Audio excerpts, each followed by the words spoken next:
Alright, hell yeah. So we have dynamics, and what we're doing is differentiation. We're trying to find velocities and angular velocities. And I'm kind of bummed because I messed this problem up, and I thought I was kind of getting, kind of the fundamentals. So that's what we're going to go over. Like, what are the fundamentals of setting up kind of these hard rotational problems? And what I've learned, with setting up the differentiation, because what I want to do is just be able to have a way to set it up every time where it's understandable and I'm less likely to make mistakes. So, and I'll point out my mistakes along the way that I did make. So this problem says that we have this slider moving at a constant velocity, and hell yeah, this one is going to be, going with a velocity that way, but this velocity might be changing. So let's take a look at that. Let's try to make a simpler problem. And let's say this slider A is like right here, and this slider B is way up there. And so constant velocity also is just like, hey, let's say this is 0 seconds. Constant velocity just means like in 1 second it's just going to be over there. So there you go. And then I guess constant velocity in 2 seconds is going to be right there. So I think you get that. And then let's just kind of check this out. So if I'm right here, and then I move to over here, this length doesn't change. So if I kind of break out the ruler, kind of right in there, and then so if I'm going to go to here, okay, well let's get the center. So we have the center of that to the center of that. And it's almost 5. And so we're going to go to the center of this one, about 4.9. Okay, sweet. So this one moved that much, but this thing moved, look at that much. So now that we know that, like right here, this velocity is going to be less. And then we're going to say, hey, look at this angle. So inputting this angle of like 80 degrees, 75 degrees, we're going to have a velocity that's just less. Cool. And then let's take it to the other extreme. So we're going to have 0.49. Perfect. And then, what was my change in distance here? It's about like 1.5. So we're going to go, it's like, so this is going to be my change in distance. So let's say this is time 5 seconds to time 6 seconds. Okay, so this slider B is going to go from here, but hey, it'll actually hit here in just a fraction of a second. So look at that. So if this is 1 second, well, this looks like 0.25 seconds. So in 0.25 seconds, this thing's moving, like quite a ways. So actually, the velocity right here, you would have to make this 4 times. So the velocity of that slider right there is like this distance over a second. The velocity of the slider up here is this distance over 1 second. So, I really wasn't going to go over this, but I think that is actually really useful. You should always get a general gist of what's going on and why. And I think the first question on this one is like, why does this velocity of this slider B change? And why is it faster here and going to be slower when this thing's over here? Alright, so now let's set up the differential equation. From the fundamentals that I use are like, I get the idea that if we have a length, so if we have meters and we differentiate, it's going to be like, hey, a change in meters, we're going to take the differential of this thing in meters with respect to time. And so that's the other thing with differential equations. I think I've always got confused with this little d and little dt. I just make it a big chunk. So we're going to say a change in meters, a change in time. Cool. And we can say that's a change in meters, a change in seconds. And this is going to be velocity, kind of definitionally. Okay, so that is going to be the core of how and why differentiation works. Cool. So when we come here, geometry is like kind of the first thing that we set up, and I'll show you where the problem we ran into. But basically, I would look at this, and if I was doing it right, I would come in here and say, hey, this distance, I'm just going to call A. I try to make my distances as simple letters as possible. Like if this is slider A, well, shouldn't there be like a distance to A? Cool, and we're just going to go from this point. And then I'm also going to come in here and say, hey, look at this distance. This is distance B. Okay, and now with all these problems, something's changing. Like, hey, if the velocity, or like this slider is right here, maybe at 0 seconds, and then it's over here at 1 second. So this distance, if we measure from this point, will be over here, and this distance will change. And so kind of one of the properties of differential equations is like, well, if I know how much this thing changes, like the fact that it changes in 1 second means that this, well, I like to say just this distance will have a velocity. So like this distance will be growing, and it's no difference than, you know, just it having a velocity. Like the distance has a velocity. I don't know if that doesn't make sense, but that's what I do. So what we do is we get this distance in terms of kind of in terms of what we want, or like terms of what we know, or what we want to what is it? Because this says, hey, find the velocity of this slider in terms of this angle. Cool. Alright, and maybe I need to even take a step back. So this problem is like, hey, we know this length, so that's something we know, and we know this angle. So now I'm going to go into the trigonometry of just kind of the basics that I know. When it comes to angles, right triangles, if I know two things about this triangle, I know everything about it. So, because some problems will just be like, hey, there's a length and there's an angle, and I think it's mysterious that you actually know everything about this. So that's a fundamental of right triangles, is if I know two things about it, I know everything about it. So if I didn't know the angle, but I knew this hypotenuse and this opposite, well, for sure, I know everything. So just keep that in mind. I'm not going to go over why you know everything, but that's just kind of a cool thing to do. So then I come into this problem, and typically what you want to do is start drawing right triangles. So I'm going to come here and draw that right triangle in. Cool. And that's basically it, because I have this triangle. Well, and then I just walk my way through it. So if I say, oh, cool, I just drew a right triangle, do I know anything about this right triangle? Yes, I know its length and I know its angle. Okay, I know everything about this right triangle in terms of this length and angle, even though these are just variables. So let's do this one. Because the opposite is going to be, like how a right triangle works is like, here's the hypotenuse, it's always the larger number. Now, with sines and cosines, they say that, hey, if this is the, you know, I always do the sun is shining on the sinin, but hell yeah, if you take the opposite times sine of this angle, this is the percentage. The sine of an angle gives you a number between 0 and 1. That's the percentage of the hypotenuse in that direction.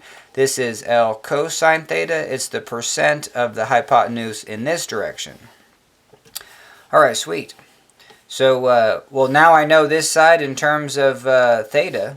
So, I mean, I know if I knew this angle and I knew this length, now I know this side and this side. Cool, and that's everything about this triangle. 1, 2, 3 sides and an angle. Those are the 4 things about a triangle. Okay, so sweet. So I'm going to retrace this one. I know everything about this triangle. So then I just kind of move on and be like, well, I'm actually really curious about, I need to get this, like the objective is to get this length in terms of things that I need. So I want to get B, I'm just going to call it B, in terms of L and theta. Cool. So I know this side of B, and then this problem statement says, well, we do know alpha because this is a rigid bar and it's not changing. This angle is not changing. So again, we have a right triangle and we know two things about it. So that means we know everything about the triangle. And so, you know, if this is my angle, I would do the sunshine rays and be like, okay, I know the sine side of it. So I know that sine alpha, I would just write this is opposite. So I know it's is this side divided by the hypotenuse. Okay, and then I go back to my bigger triangle. Well, this is L, the length is the hypotenuse, and this is theta, so I do know this side. Again, I would write sine theta is this side, and sometimes I just do a little box. That can be useful, just like, hey, because I don't know what to label this side maybe until I actually do. And then so we're going to say, hey, sine theta is this side divided by the hypotenuse. Okay, and then I'm just going to kind of solve for this this side. So we're solving for this side, and it's L sine theta. Sweet. So I know that this side is L sine theta, and that could have been just really easy. You know that this length is L sine theta, and this is L cosine theta. You know what I mean? We kind of just did it right here. Fundamentals of just a right triangle. Okay, so, but back to this. Since we know this side and this angle of this triangle right in here, we know everything about it, and so we can get the hypotenuse. And so the easiest way to do it is like, hey, here's the angle that I know. I know the opposite. That reminds me of, you know, the sine. That should, you know, anyway. And I also want to know the hypotenuse. If I want to know this, well, yeah, I would use tangent because I know the opposite, and I'm wanting to find the adjacent. But here I want to know the hypotenuse, and I know the opposite. So sine of this angle is L sine theta divided by the hypotenuse, and that's kind of what I want. And that's B, so let's solve for that. We bring this upstairs and then this downstairs. So I'm going to say B is L sine theta divided by sine alpha. Hell yeah. Okay, so we did it. We got B. In terms of the the things that we know. I guess we know three things about this problem. But we started out with that fundamental that if we have a right triangle, we at least need to know two things, and then we know everything about it. But now we have this length right here in terms of this length, theta, and alpha. And then in this equation, the only thing that's changing is this angle theta. This angle's constant, and the length's a constant. Okay, sweet. And then we go back to the fundamentals of what a derivative is. We basically say, hey, I want to change this length with a respect to time. And this is kind of where the headache comes in, because you're just like, well, I don't see a time variable at all. So you have to use the chain rule. You say, well, I can't take the derivative of L sine theta, sine alpha. And sometimes it's really useful when derivatives to write it like this, put this in parentheses, and then divide it by dt. Because you're saying, hey, we want to change this function. And then you got to be like, well, what was this function again? This was length. This was length of b. And so we want to change that length of b when we change time by like 0 to 1 second, you know what I mean? And definitionally, if we know it's change in length and over a period of 1 second, that's the definition of velocity. So I guess we should actually write velocity in its definition. It's change in position, change in time. So it's chain dx dt, and in this case we're saying, hey, we have a dB dt. So these are kind of synonymous. All right, hell yeah. So with the chain rule, we say, hey, I can't differentiate. I just can't use my normal things. Like if I have x squared, well, yeah, d dx, the derivative with respect to x, just goes to 2x. We all get that. But let's say I had derivative with respect to time of x squared. Well, I don't have a t in here. So I wouldn't know what to do, but you can do this. You would say, well, I'm going to take the derivative with respect to x, and then I'm going to take dx dt.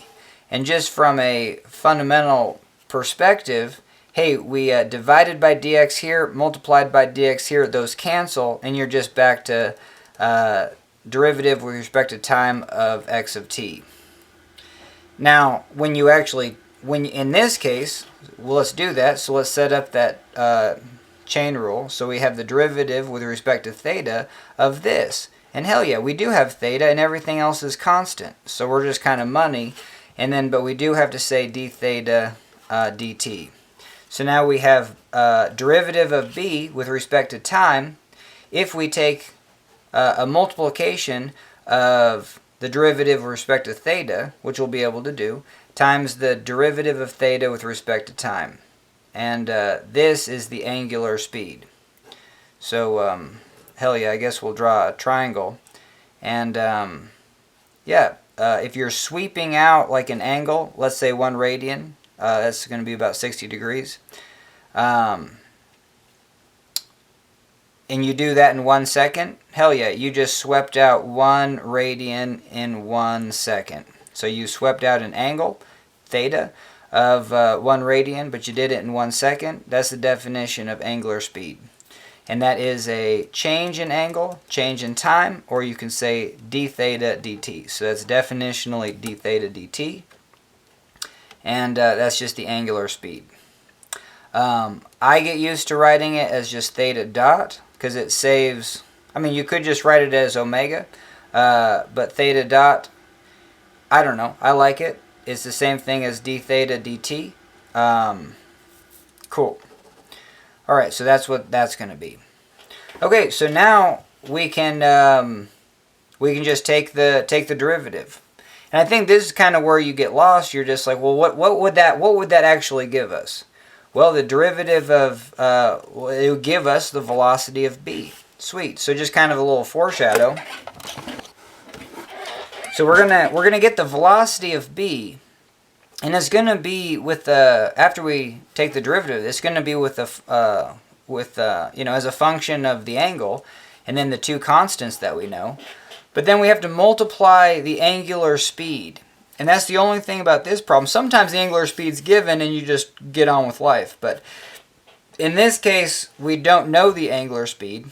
And so we'll have to have a second equation to relate something we do know to the angular speed. So keep that in mind. Okay, but let's do this derivative. So we're going to take the derivative with, velocity of b is this, derivative of b with respect to t. That's going to be d theta, this L sine theta sine alpha, and then using the chain rule, d theta dt. And sometimes you can just do this, you can just, like what I would do is like, hell, I can just do this. I don't even have to write the chain rule. This is kind of what you want to get used to, is just like, hey, I don't even need to write the chain rule, but I can just go for it. So I'm going to say, hey, what's the derivative of this? Well, I can't take it with respect to time, but I can take it with respect to theta. So I'm going to say L, sine goes to cosine. The derivative of sine theta is cosine theta. So that's the other thing you want to draw, is like, hey, there's the sine graph. It goes up at a 45, or a slope of 1, and then tapers off. So the slope is 1 when you throw in 0. So cosine of 0 is 1. And so hell yeah, the derivative is cosine. And I guess we'll have to know the other one. So here's the cosine graph. It starts at 1 up there and goes to 0. But its slope up here at cosine of 0. Cosine of 0 is a value of 1, but its slope is 0. So what equation, when we throw in 0, gives us 0? Well, that's hell yeah. Sine of 0 is 0. But the only thing is that this is a negative slope. So our answer should be negative. So the derivative with respect to the angle of cosine is negative sine. All right, hell yeah. But those are the only two you need to know. Like, draw that graph, draw this graph, and then you're just good. Because we can take all the trigonomic derivatives in terms of sine and cosine. Sweet. All right, so we have L cosine theta. This bottom is just a constant. All right, sweet. And then we just have theta dot, because that chain rule. So I just kind of go for it, differentiate with respect to theta, but then know I have to add that d theta dt, that theta dot. Same thing here. We would have just done this step, that's this, and then multiplied by that theta dot. All right, sweet. This is velocity of B.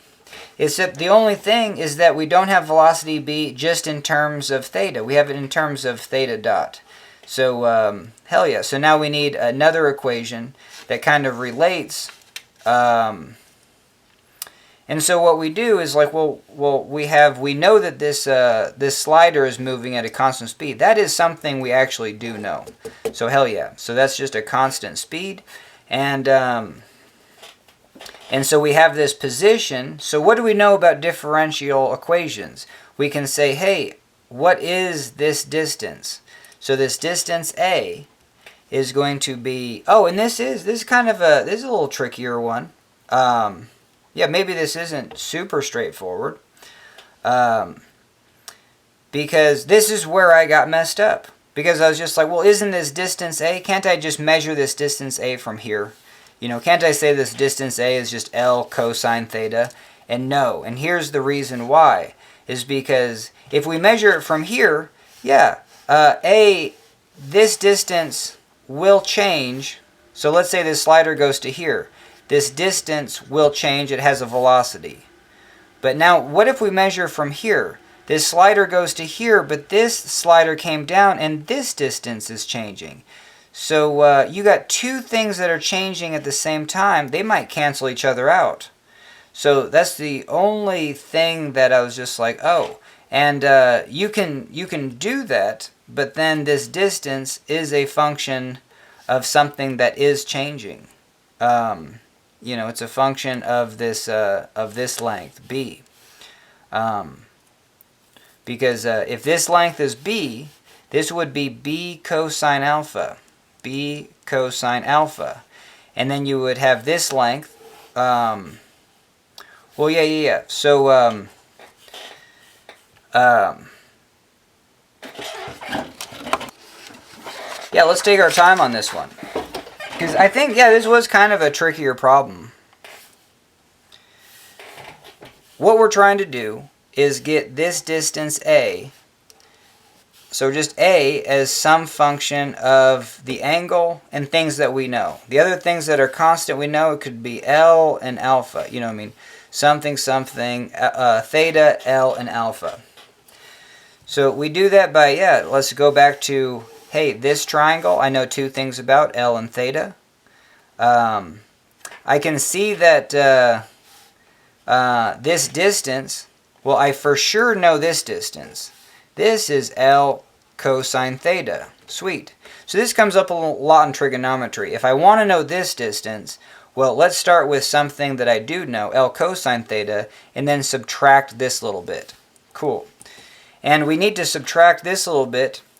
I mean, I would just do it, get this in terms of L and theta. That was my game plan. Now, they don't. They, I mean, we can go over this solution, but, I mean, it's just more headachy. They just say this is like b cosine alpha. Cool. And if you did that and you took the derivative, well, then you got another thing changing. So, what we can do is be like, hell yeah, I do know everything about this triangle. This side right here is L sine theta. And because I know this angle is alpha, and that's constant, and I know this side, I know two things about this triangle. So I know everything about it. Let's just go for it. So I can know this side in terms of L, theta, and alpha. I see that this is my angle. This is the opposite. This is over the adjacent. So let's just write tangent. You could write cotangent, but let's just write tangent of the angle is opposite. L sine theta is equal to what I want. Cool. So let's just rearrange for what I want. And I can see this upstairs and then this downstairs. So what I want, this little distance, is L sine theta divided by tangent alpha. Okay, hell yeah. So let's just write that in. Because that is A. A is going to be this full length, L cosine theta, minus that length, L sine theta divided by tangent alpha. And this angle is still constant. So that's a constant. Length is constant. This length is constant. So the only things that are changing is this angle. This is A. Sweet. And so here, now what do we do when we take the derivative of A? We say d dt of A and the derivative of this. So we're changing this, and these are synonymous. Like this A is equal to this function. If you throw in theta, you get this length. If you throw in theta length and the angle alpha, you get this length. When we differentiate with respect to time, this is velocity at A. And that in this problem, that's known. They say, hey, we know that number. Cool. And when we differentiate, we'll, kind of the foreshadow. We can't differentiate with respect to t, but we can differentiate with respect to theta. So we're going to have the change in this with respect to theta. So the change in this divided by the change in theta. And then we're going to take but then we have to multiply by that, by the d theta dt. That's kind of the chain rule. So d of what we're trying to take, d theta. We can do this now, but then just multiply by the d theta. Cool. I guess let's do that, and then you can see that we'll be able to solve for that theta dot. We'll be able to solve for that omega, that radians per second of this angle theta. Cool. Alright, so the derivative of this, so we said cosine goes like this, it's going to be a negative sine. So this is going to be negative L sine theta, but we're going to have that theta dot. You could just take the derivative of this and then at the end multiply everything by theta dot. I guess, yeah, let's set that up so just that might make more sense. So we can't take this. We can't differentiate with respect to time, but we can differentiate with respect to theta.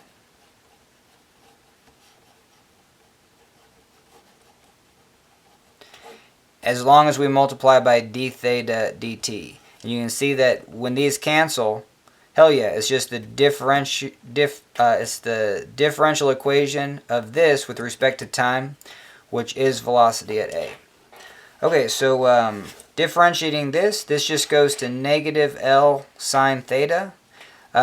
Sine goes to cosine. It's just a derivative of sine. So sine graph is like this. The derivative is a slope of 1, but it's positive. So it's positive 1. So cool. So derivative of L sine theta will be L cosine theta. But we still have that negative. Negatives are just kind of man, they're really tough to keep track of. Cool. And then we're going to have tangent alpha. And we still have to multiply that by theta dot. This is the angular change in angle. This change in angle, angular speed.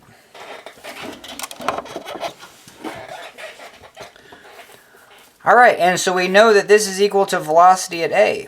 Okay, so if we want to solve for theta dot, we just take all this stuff downstairs. So there we go. We have theta dot, which is our angular speed, is going to be, I'm going to factor out a negative. I'm going to say negative VA divided by L sine theta minus L cosine theta divided by tangent alpha. Alright, so now that we have what we just did, is we solve for this change in angle with just things that, just in terms of theta. So that's it. Everything else is a constant. This is angular speed in terms of the angle theta. Everything else is a constant. Everything, we know velocity, we know the length, we know this angle alpha. Cool. So why we did that is because we had this equation. We want to know the velocity of the slider B. We got an equation for that. This was our equation. L cosine of the angle divided by sine alpha times this angular speed. But we just didn't know this angular speed in terms of theta. But we just solved for it. So sweet. So now we can say that this velocity of B, just in terms of theta and then things that we know, is this equation multiplied by this equation. Cool. So when I do that, this L cancels with both of those L's. I'm going to have this negative VA up top, cosine of the angle. So that's kind of what I have up top. Downstairs, I got to multiply this by both of these terms. This gets factored through. So we're going to have divided by, alright, booyah. We're going to have sine alpha multiplied by both these terms. And just remember, we already eliminated the length. So we're just going to have sine alpha, sine theta, sine alpha. I guess, yeah, I don't want to write it like that, but whatever, who cares? And then we'll have minus, sorry, we don't have an L, my bad, but we have cosine theta. Now we're going to have, sine alpha divided by tangent alpha. And still multiply by this cosine theta, but this is the constant. And we know that tangent theta is, you could just leave it like this. Just friggin' egg it on with life. But when we take the next derivative, like I said, if we just have everything in sines and cosines, we can just easily take derivatives. So I'm going to say tangent of this angle is sine alpha cosine alpha. And if we did that and plug that in right there, the sines would cancel, and then the cosine would actually come to the top. So we're going to have cosine theta cosine alpha. Hell yeah, and we did it. And I would just leave it in this form because who the hell cares about trigonomic identities? And when we take the next derivative, because now all we have to do is we want to find the angular accelerator. We have an equation for velocity. And just the way this equation is laid out is it shows that the velocity is kind of in the negative direction. And I like that.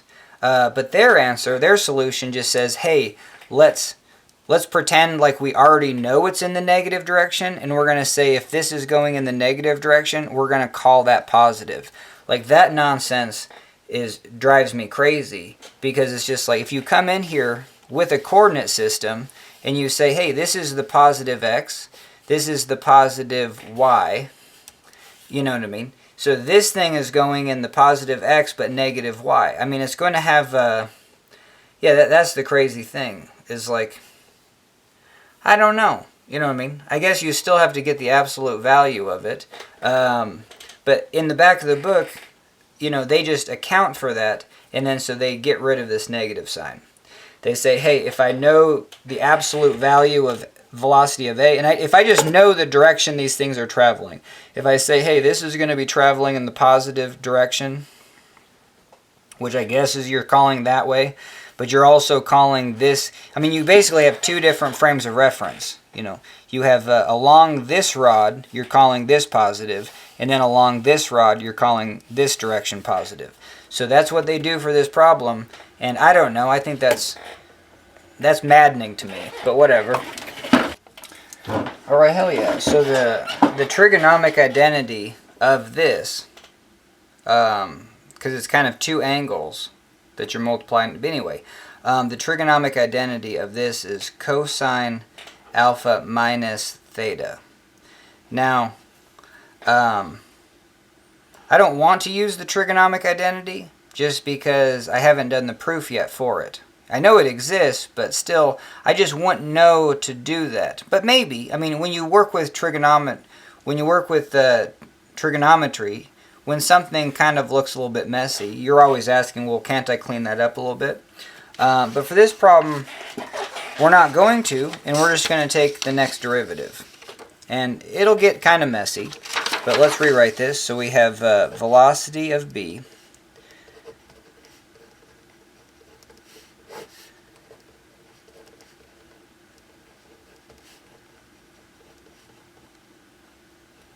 Okay, hell yeah. So now when we differentiate this with respect to time on both sides, that's going to give us the acceleration at b. So that's what we're going to do. Obviously, we're going to use the chain rule. We can't differentiate this with respect to t, but we can do that. The derivative of this function, which is the velocity, with respect to theta, d theta dt. And sometimes it's probably good just to actually say, hey, I'm going to take the derivative. I'm going to have the change in the velocity divided by the change in time. That's going to be the change in velocity divided by the change in theta multiplied by the change in theta, change in time. So there we go. But still, yeah, chain rule is kind of bizarre because you're just like, well, this almost seems like a nonsensical term. Not nonsensical, but it's just like, who cares? I want to know how the velocity of this changes with the change of angle. Well, I mean, actually, that's fairly. I mean, that makes logical sense. You know what I mean? If I have, but still, it's not the velocity. It's not the velocity at an angle. We already solved for that. We already have this equation. We have a velocity. We throw in any angle, we get the velocity. This equation, I mean this part of the equation for the chain rule says, hey, I'm going to change the angle just by a little bit, and I want to record how much the velocity changed. Now, did I even show this? No, I guess I didn't, because it really doesn't even fit on the page. So this was the first thing I did with this problem, is actually just draw it out, and you know, so here's the velocity. We're taking this to, like, you know, an incremental time. This is like time 0, time 1, time 2, and then we're seeing the angle change. So I can measure the angle change, and then I know the time frame it did that. So in 1 second, I have an angle change of whatever, and so that would be there. So you know, for this problem, I said this was 1 second. And our angle change is like 28.3 to 22. You know what I mean? So we're basically changing an angle of 6 degrees. Sometimes it's good to do mental math. 30 degrees is 0.5 radians. So what's 6 degrees? I don't know. Isn't that just this divided by 5? 1/5 of... I don't... Well, yeah, anyway. Oof. 0.1 radians. Hell yeah. Oh yeah, my bad. Yeah, because 60 degrees is basically 1 radian. So 6 degrees is 1/10 of a radian. Yeah, so we would. So this part of the derivative would be, we would have, you know, at that angle, we would have a change of. We would have a change in this side of 0.1 radians per second. But then we would still have to multiply that by the angular speed to get the acceleration. Alright, hell yeah. So, but we can do this all in one go. We're going to use the quotient rule. So yeah, let's see if we can tackle this. Sometimes it's difficult. We're going to take, so the quotient rule says bottom d top minus top d bottom, all divided by the bottom squared. So, and actually, let's not. You know, because let's say you forgot the quotient rule. All you need to know is the product rule. The product rule of differentiation. You know what I mean? It says this times the derivative of this plus this times the derivative of that. Like, that's the easiest one to remember. Like, hey, if you have a product of two things, take the derivative of one thing multiplied by the other. Take the derivative of the other multiplied by the first. And so, so let's rearrange this. All you have to do is just get everything downstairs, upstairs, and just make sure you keep track of your exponents. So this is going to be negative VA cosine theta, parentheses, sine theta, sine alpha, minus cosine theta, cosine alpha. And holy hell, sometimes I make huge errors because, yeah, I already made an error. This error comes up a lot, and it's like yeah, with negatives, I'm just real bad. So here I said I factored out a negative. If I did that, I would have had this negative upstairs, and then this becomes positive. You know, so these two values are positive. So let's actually do that because, yeah, let's factor out a -1. That's always a good thing to do. And just to see that these things are equivalent, plus. So now this part of the equation is equivalent to that part. And now I can move this -1 all around, and it's not going to make my mind melt. And so I took the negative over here, and sometimes I've been getting used to just doing this. You know, put it in a bracket like that just so you can kind of keep track of it. And sure, you'd be dividing by a negative on both sides, but dividing by a negative, same thing as multiplying. Let's just get it upstairs. Okay, so yeah, and then that's obviously you bring this down and it's positive. So, whew, I'm just glad I caught that.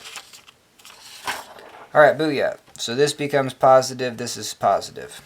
Okay, we're taking this from downstairs to upstairs, so we got to take it to the -1 power, that's it.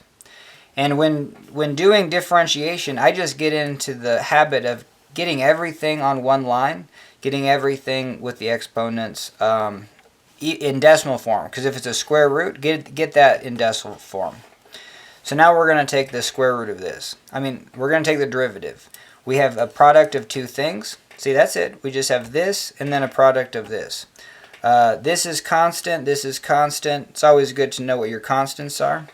All right, so I don't like to take the first times the derivative of the second. I just kind of do it. But you have to take the derivative of one and then just multiply it by the other. Add it to the other derivative of the one. You know, so I always start with the first one, though. Derivative of cosine is negative sine, so this negative will cancel. So we got VA sine theta.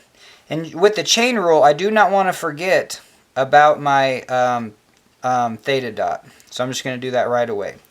What we did is we're going to try to differentiate this with respect to time. That's what we're doing. But I can't. I can only differentiate this with respect to theta. So I have to multiply by d theta dt. So that's what we do.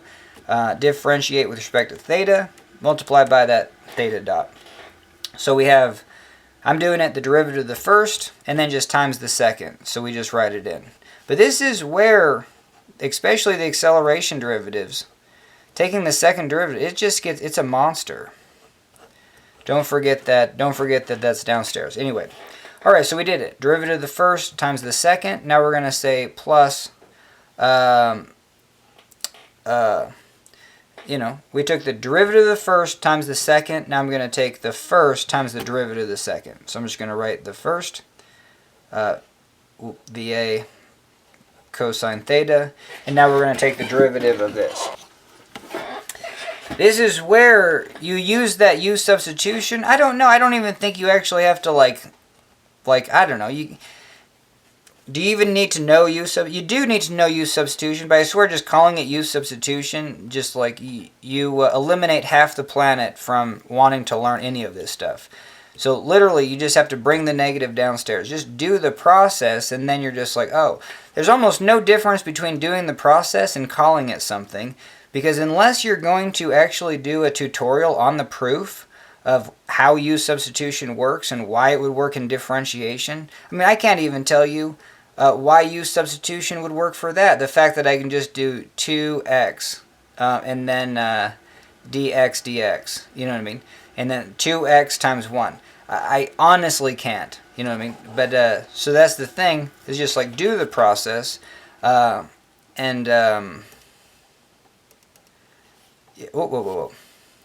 So you bring down the power, you keep everything inside the same.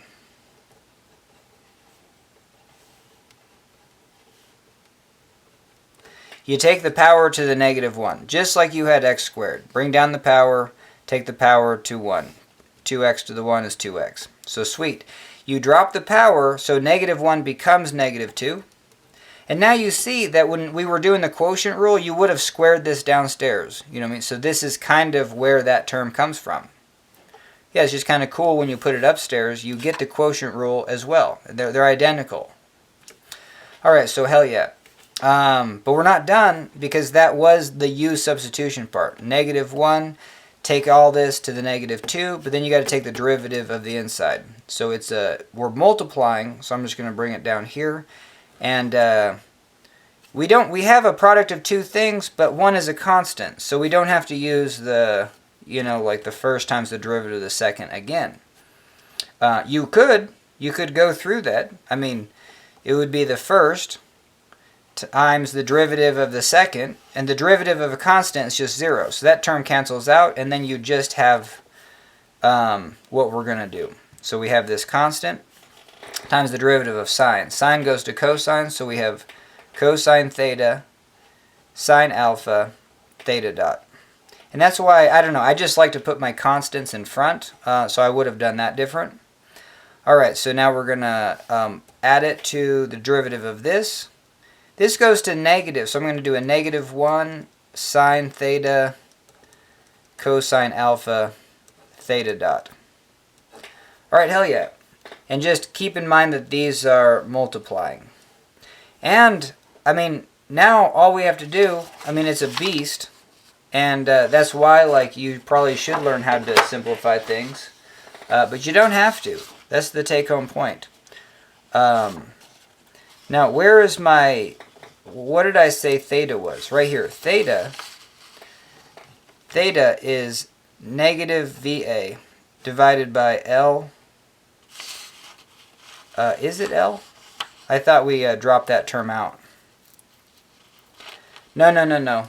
We sorry about that. Let me just write this in, and hopefully... That's the other thing that you can do a double check. Like right now I'm just like, did I make a mistake? You can always check to make sure your equation is dimensionally correct. Because if I'm saying this is theta dot, this is going to be in radians per second, which radians is dimensionless. So it's basically just 1 over seconds. So this is a velocity in meters per second.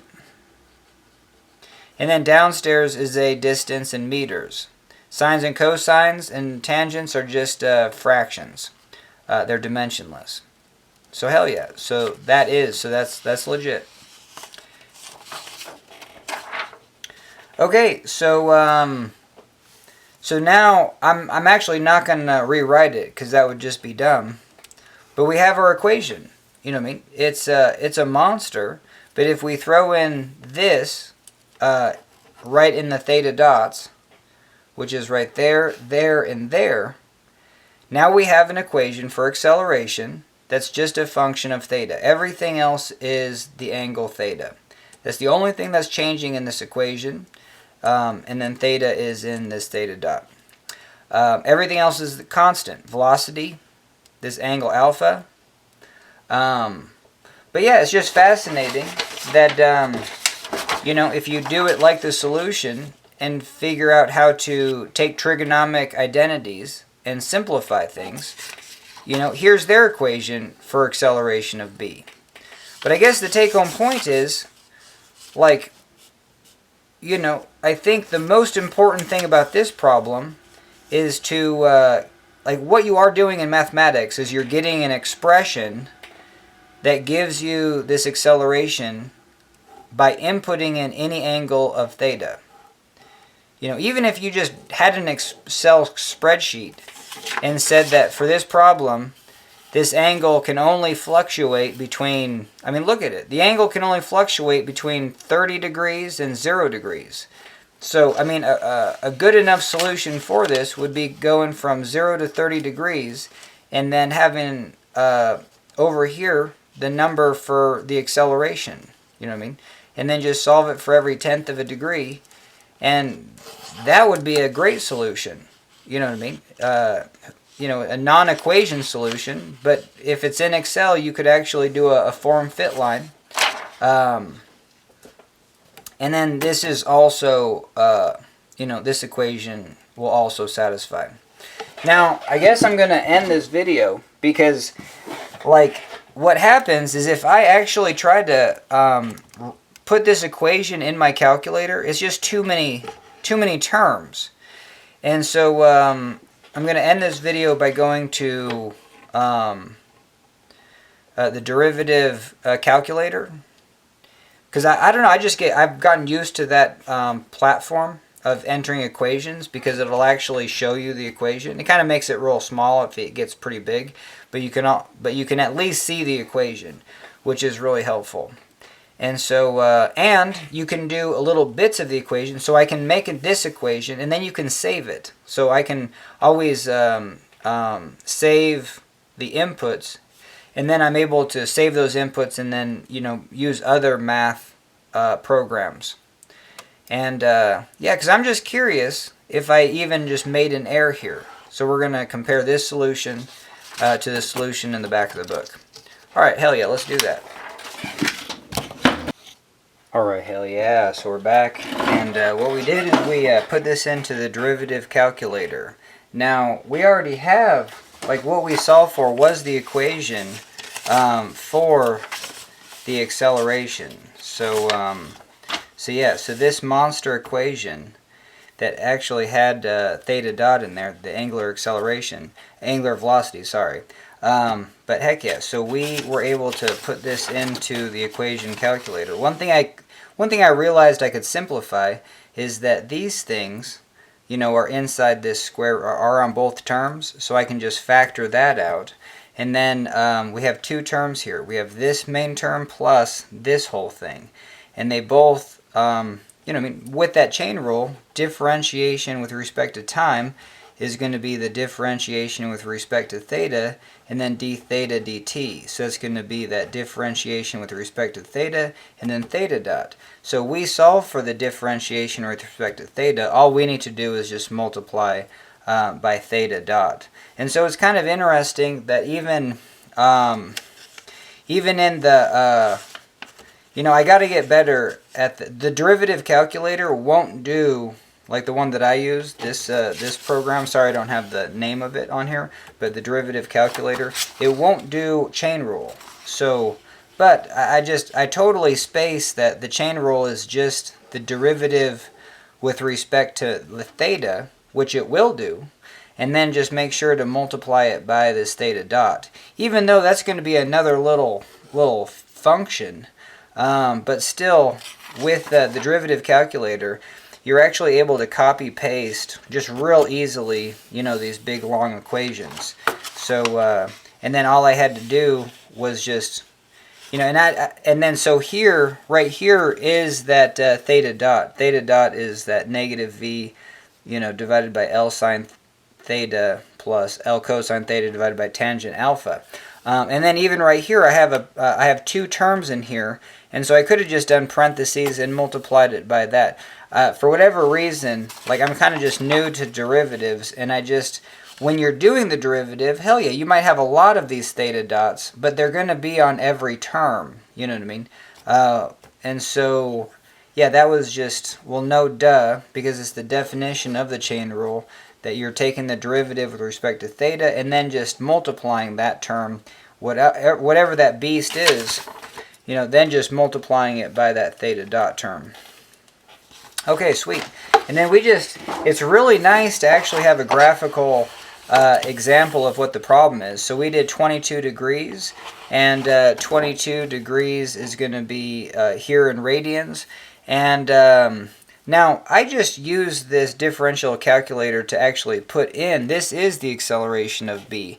So, sure, I took a first derivative, but now I just wanted to use this as a graphing tool. Now, there's going to be other math programs out there, but I just get used to the differential one because I've been on a kick lately.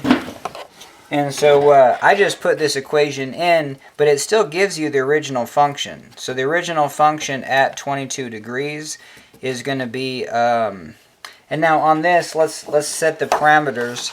The length right here is 200 millimeters.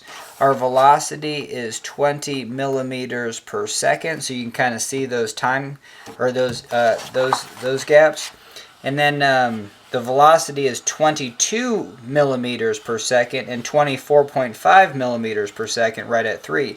So that's what the velocity is, kind of the halfway difference. But the acceleration is the difference between this. That's going to be 2.5 millimeters per... a change in 2.5 millimeters per second. So, sweet.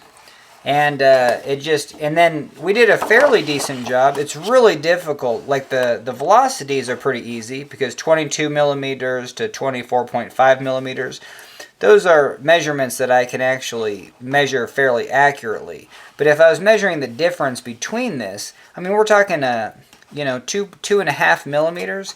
It would be really difficult to figure out the difference between 2.5 and 3.5, or 2.5 and 3. So that's going to keep that in mind, because you won't, for acceleration using this method, you won't get exact answers, but the acceleration was 3. So this was 3 millimeters per second squared. And it's negative, and again, the sign convention that I wanted to use, well, yeah, if this is going this way, that's going to be the negative direction. And if this is going this way, that's going to be the positive. If this velocity of A is going this way, that's going to be the negative direction. But they just, in the problem that they do, they just take this and then just make sure you have a sign change. So they just take this whole thing and then multiply by -1. Just by sign convention, they want to say this is the positive direction of B. I don't know, I kind of like this as the negative direction of B, and it's going to increase in the negative direction. That's what the acceleration meant of -3. So we have -3 millimeters per second. So it's getting faster in that direction. And then going back to the graphical solution, hell yeah, we already talked that it's going to get hella fast as it kind of approaches here. And so for sure, slow, a little faster, and then faster. So that's what we have for this. All right, booyah. We're going to do maybe 1 or 2 more things with this problem. One is we're going to simplify it because we kind of want to get the answer in the back of the book. So I have my, this is the calculus section, and we can figure out, I guess, where's the calculus section? But yeah, we're going to figure out our trig identities. They're right here. And we have the sum and differences of 2 angles. So, if you see this going on, hey, we have alpha and theta. Theta is going to be theta is x in this. When you type this out, there is just no theta button on a keyboard. So x is going to be theta. Okay, so if I have these 2 angles, sine, sine, cosine, cosine, and add them, I don't know, just kind of look it up. So we have sine, we have cosine, cosine, sine, sine. And cool, that's what we have. And we're going to add them. And then just on here, you got to keep track of the addition is the one below. So that means that we have cosine alpha minus beta. Cool. So, what would be the difference? If we have does it matter if you're going to add them? Like, if you add these, why would subtracting these? Well, let's look in our calculator. We're in degrees. If we do cosine of 45 minus 30, is that the same thing as cosine of 30 minus 45? Sure it is. So yeah, you can't go wrong there. Do whatever convention you want. For this problem, they use the convention like alpha minus theta. So that's kind of the convention they used. Sweet, so we got it. If we're going to add these, we're going to subtract the angles. So this just becomes cosine alpha minus theta. Or it could be theta minus alpha. It doesn't really matter. Alright, and I'm just going to double check that one. Sine, sine, cosine, cosine. We're going to add them. It's going to be a subtraction. Okay, sweet. So now we have over here sine, sine, cosine, cosine. Same thing. So we have cosine alpha minus theta. Here we have that squared. Here we just have one of those terms. So keep that in mind. Now up here we have sine, cosine cosine sine, and we have a subtraction. So let's look that up. So we have sine cosine, and then subtract cosine sine. And so if we have it in that order, alpha is out in front, subtract, then we're going to have sine alpha subtract. So this is sine alpha subtract theta. But yeah, I mean, just right here, I know nothing. I've never done the proofs on these at all. So I could easily make, you know, just a little sign there. But if we have a negative, we are going to subtract, and the alpha is out in front. But it probably doesn't even matter on this one. Sine of 45 minus 30 is the same thing as sine of 30 minus 45. No, this one is different. So this is sine dependent. So that is kind of fascinating. Yep. Okay, but we have that going on. Anything else? I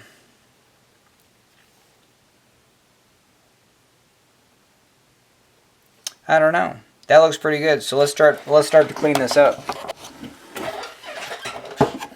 We can factor out a negative, and so and then let's just get rid of the negative altogether, because their convention is turning this into a negative. I mean, getting rid of that negative anyway, and saying that if we're going this way faster, that's the positive direction. We're saying when B slides this way, that's the negative direction. But yeah, let's get rid of the negative. We're going to have v squared out in front. Let's see. And yeah,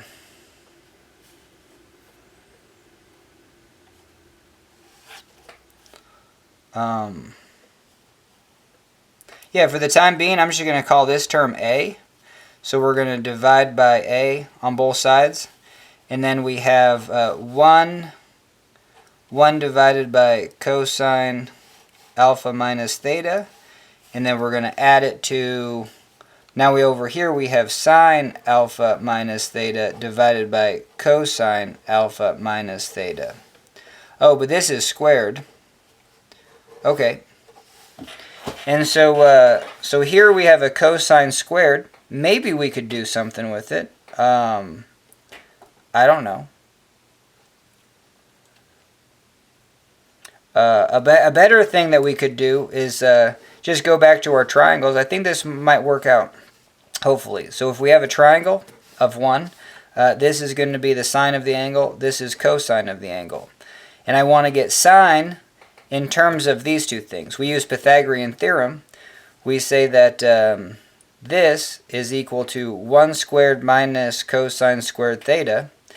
And hell yeah.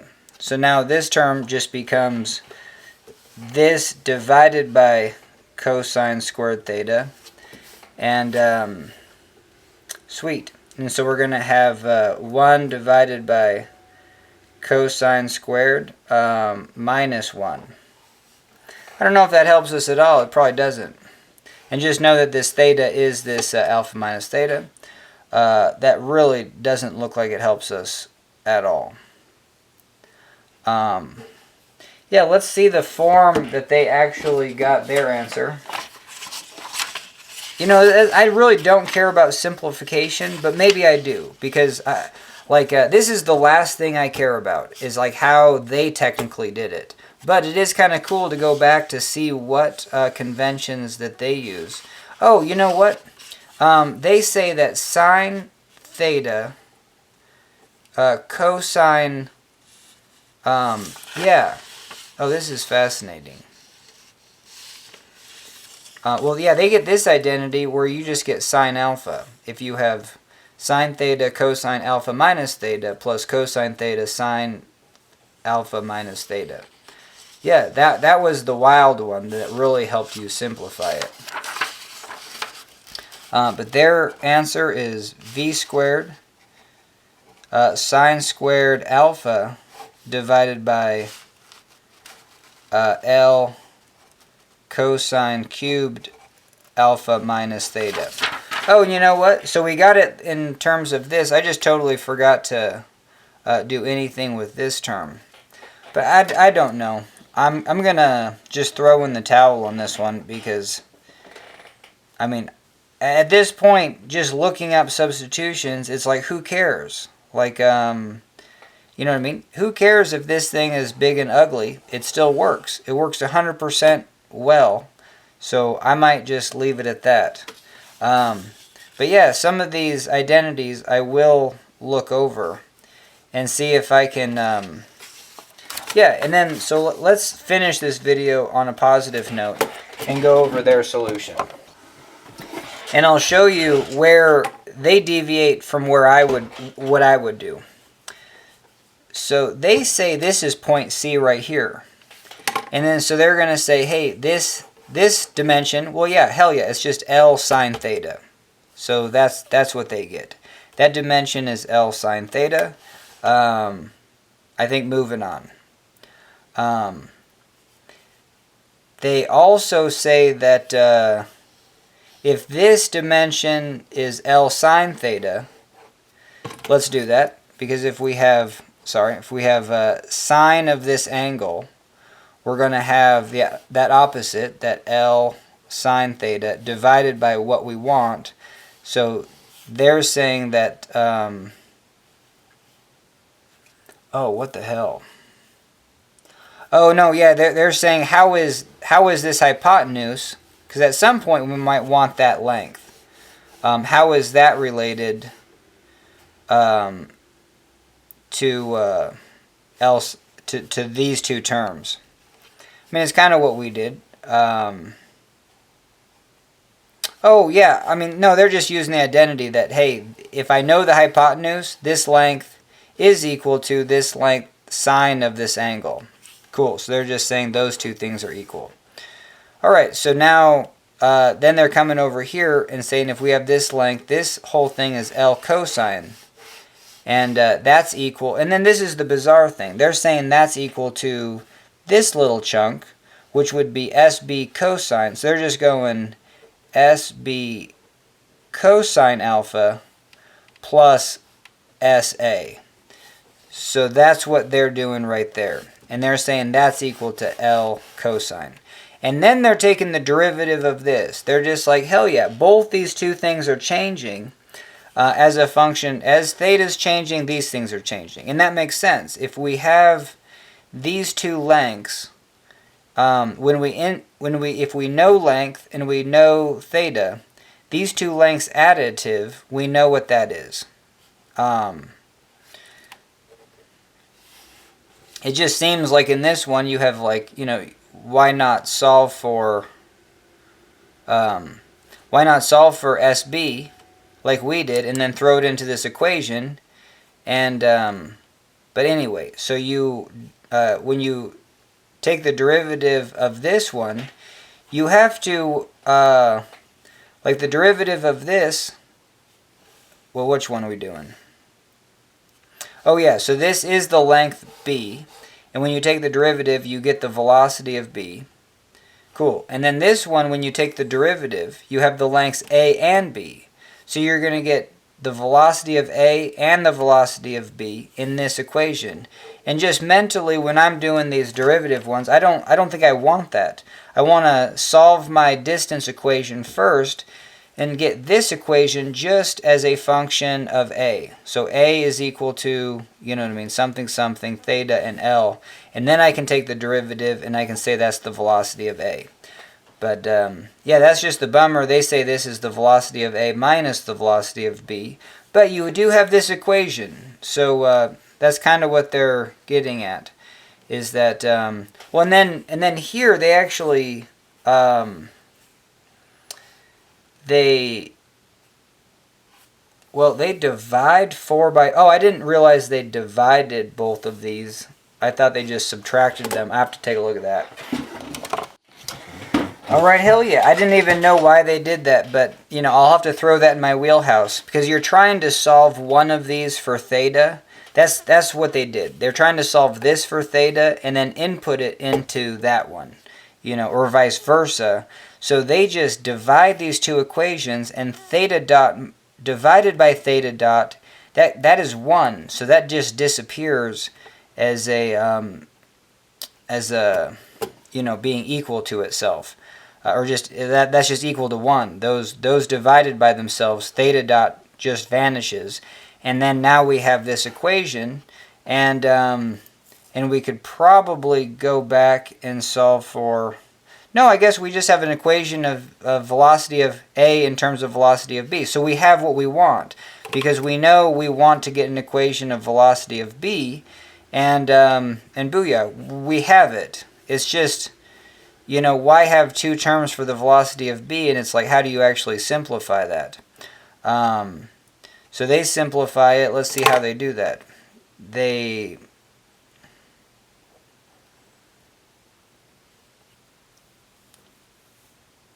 Yeah, oh, shoot, man, I should be able to look at this.